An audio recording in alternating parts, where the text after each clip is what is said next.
Olá pessoal, estamos de volta aqui para a nossa unidade número 6 aqui, Direito Processual Penal.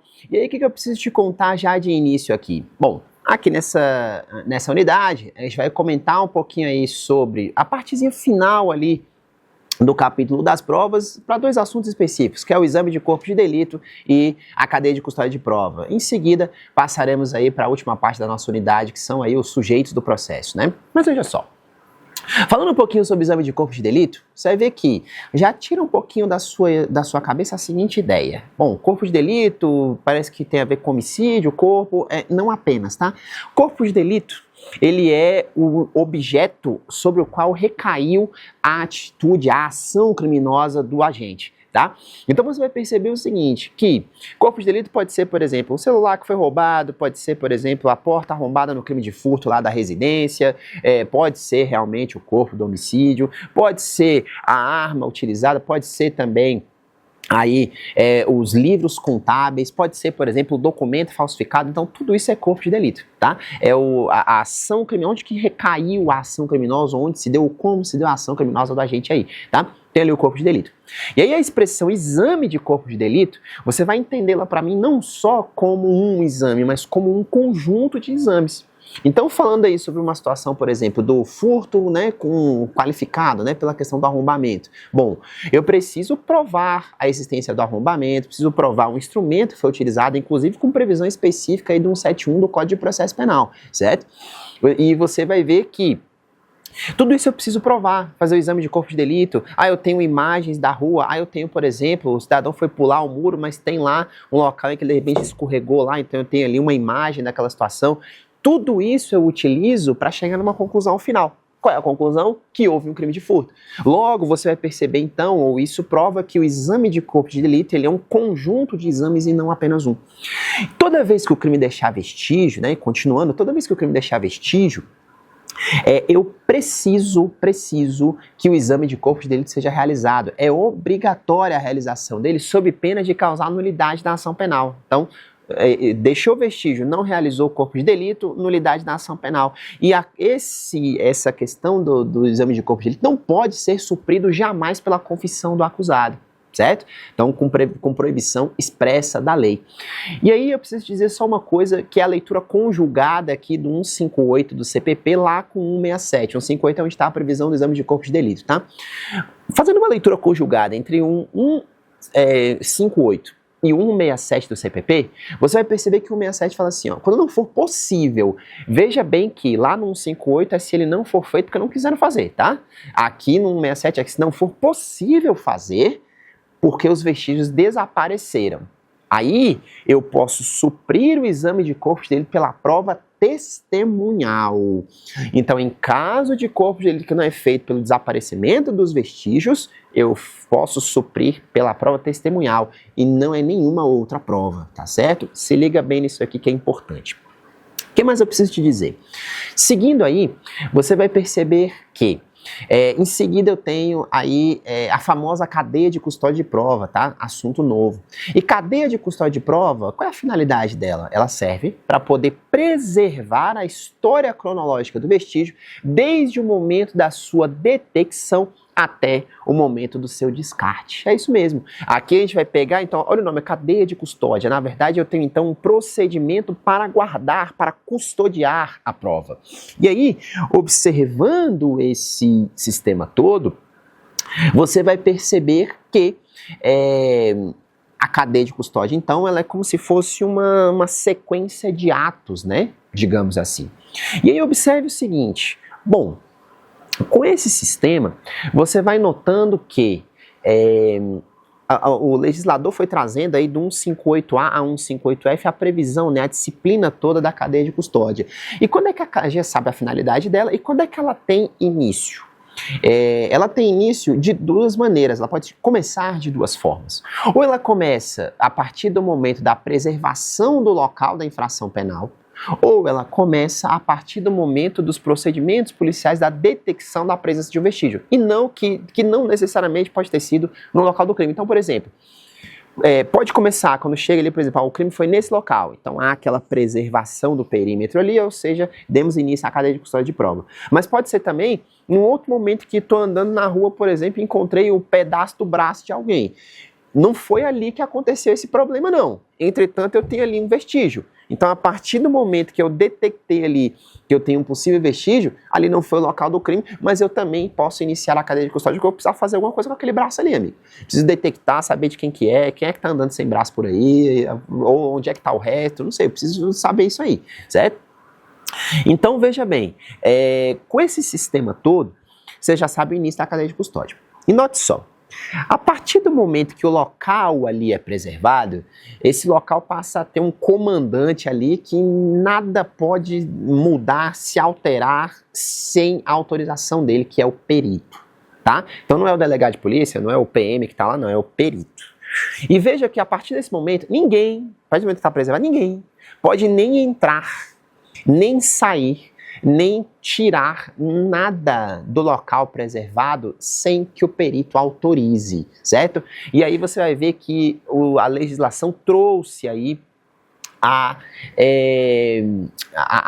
punição, né? A sanção para isso aí, a consequência disso. Se alguém entrar no local preservado sem autorização do perito, ou tirar alguma coisa dali sem autorização do perito, responde pelo crime de fraude processual, certo? Está escrito aí textualmente no nosso CPP. O que mais? Você vai ver que o nosso CPP também trouxe uma previsão dizendo o seguinte, que todo agente público, e ele usou a expressão agente público de modo genérico, tá? Não precisa ser só aquele relacionado à segurança pública, pode ser, por exemplo, alguém que seja do SAMU, pode ser o bombeiro, pode ser o próprio PM, obviamente, pode ser a polícia civil, certo? Mas qualquer agente público que detecte a existência de um vestígio, passa a ter a obrigação de preservá-lo. Essa preservação, ela pode ser feita das seguintes maneiras. Posso ficar ali olhando para o vestígio para não acontecer nada com ele, ou isso ficando ali, ó, olhando e falando, não toca no vestígio. Pode ser? Pode. Mas eu posso também fazer isso de outras maneiras, como por exemplo, poderia eu pegar o vestígio e fazer uma foto do vestígio? Pode ser. Eu posso fazer um desenho do vestígio? Pode ser. Eu posso fazer um croquido, eu posso fazer qualquer coisa para preservar, então, o vestígio, mas eu tenho que preservá-lo, certo? E você vai ver que a cadeia de custódia, ela passa por algumas fases. E que fases são essas? Eu tenho lá a fase de reconhecimento, que é quando eu detecto o vestígio, isolamento, que é quando eu fecho ali a área. Eu tenho lá na fase de fixação, que é tirar uma foto da cena e depois tirar uma foto da cena com os vestígios identificados, certo?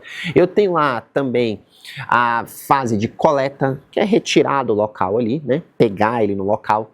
Eu tenho a fase de acondicionamento, que é colocar no recipiente próprio, de acordo com a natureza dele. Depois a fase de transporte, que é tirar daqui do local e levar para a central de custódia de prova, que é onde todo o Instituto Criminalística tem que ter um, que é conforme previsão aí também do nosso CPP. Eu tenho lá também a fase de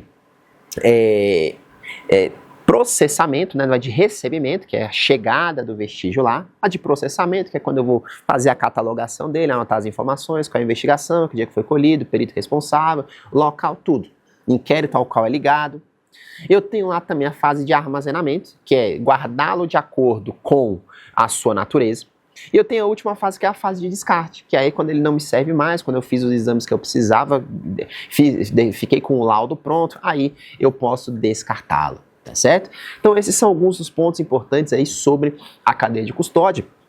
E a gente vai seguindo aqui, agora passando para um outro ponto, como eu falei para vocês no início, ligado aos sujeitos do processo. Esse é o último ponto que a gente vai falar. Que sujeitos do processo a gente está falando? A gente está falando do juiz, a gente está falando do promotor de justiça, a gente está falando do advogado ou defensor público, certo? Então a gente está falando dessas pessoas, tá? Você vai ver que, em relação a essas pessoas, né, tá falando também dos peritos, dos intérpretes, dos servidores da justiça, você vai perceber que em relação a essas pessoas, né, em relação aos sujeitos do processo, eu tenho algumas regras importantes que são as seguintes.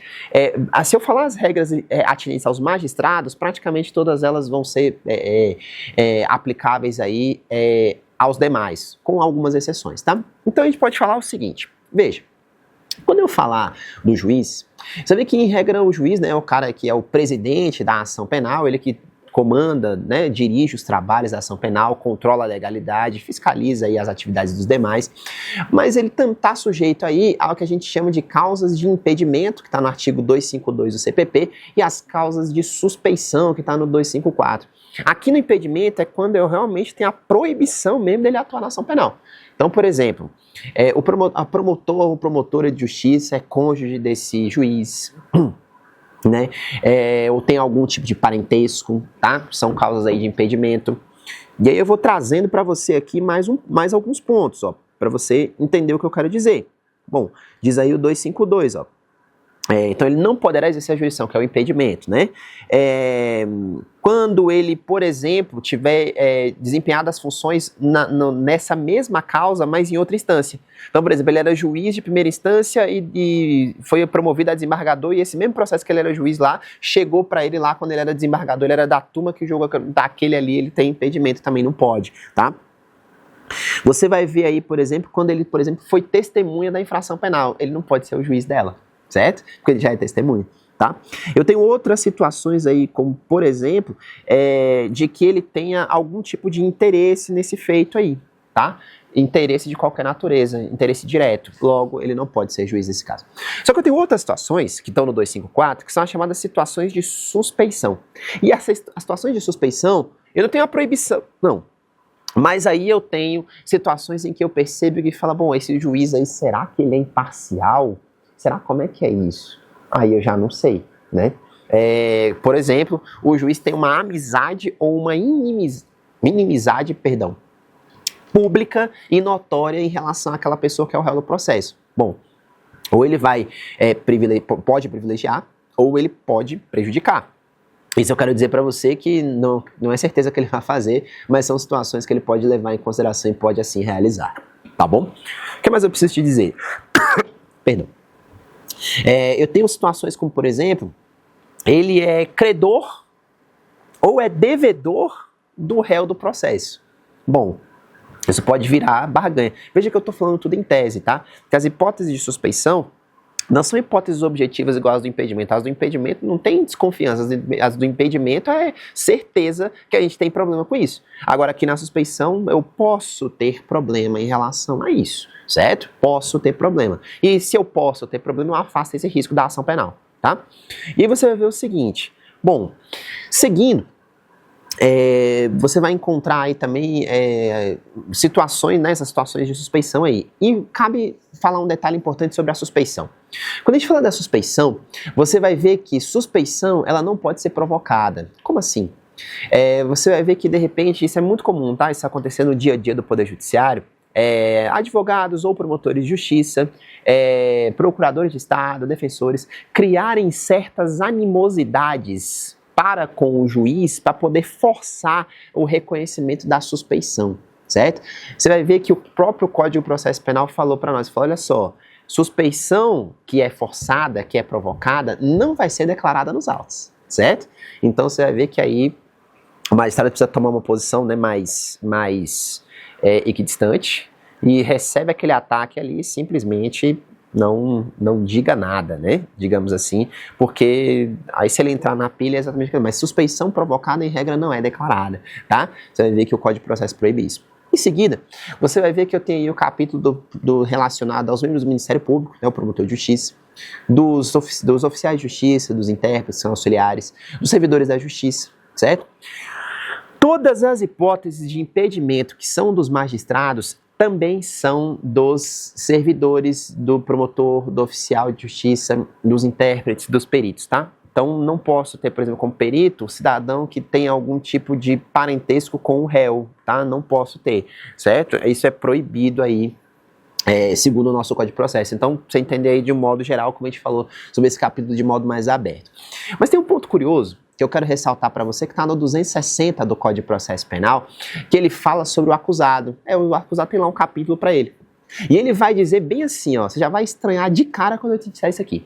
Você vai ver que ele diz para nós que o acusado, que não, né, que for devidamente chamado, né, para poder ir ao juízo, o acusado, tá? O réu, que for devidamente chamado para ir a juízo e não for, pode ser conduzido coercitivamente. Agora, preste atenção. Sobre esse assunto, o Supremo Tribunal Federal tem duas ADPFs julgadas, a 444 e a 375. Nessas ADPFs, o Supremo disse o seguinte, olha, o artigo 260 não é inconstitucional. Ele foi, ou seja, ele não deixou de ser recepcionado pela Constituição Federal, ele deixou de ser recepcionado parcialmente pela Constituição de 88. Lembre-se que esse 260 vem do Código de Processo de 41, tá? Tá no Código de Processo Penal desde 41. Então você vai ver que parte do 260 é inconstitucional. Que parte é essa? Ou não foi recepcionada, né? Porque foi meio de ADPF. O Supremo disse o seguinte, olha só. Eu tenho a garantia da não autoincriminação, certo? Então ele não é obrigado a produzir prova contra si. Essa garantia só se aplica quando essa condução coercitiva exigir do acusado uma postura ativa. Ou seja, que ele vai ter que falar alguma coisa, que ele vai ter que mostrar alguma coisa. Ou seja, nesse ponto, ele tem o direito de permanecer calado e de não produzir prova contra si. Certo. Agora, se a diligência que está sendo pretendida for pretendida que exigir dele uma postura passiva, aí ele pode ser conduzido coercitivamente, certo? Como assim uma postura passiva? Por exemplo, o reconhecimento de pessoas e coisas.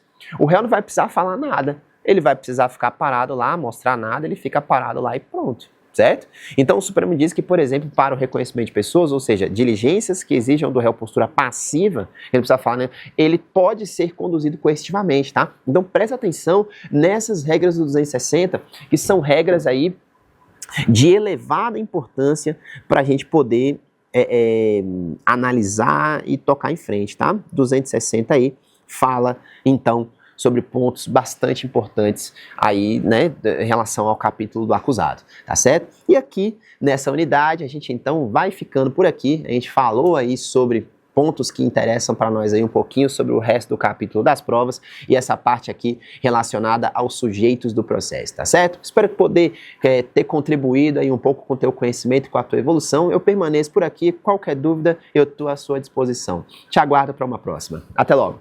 Tchau, tchau.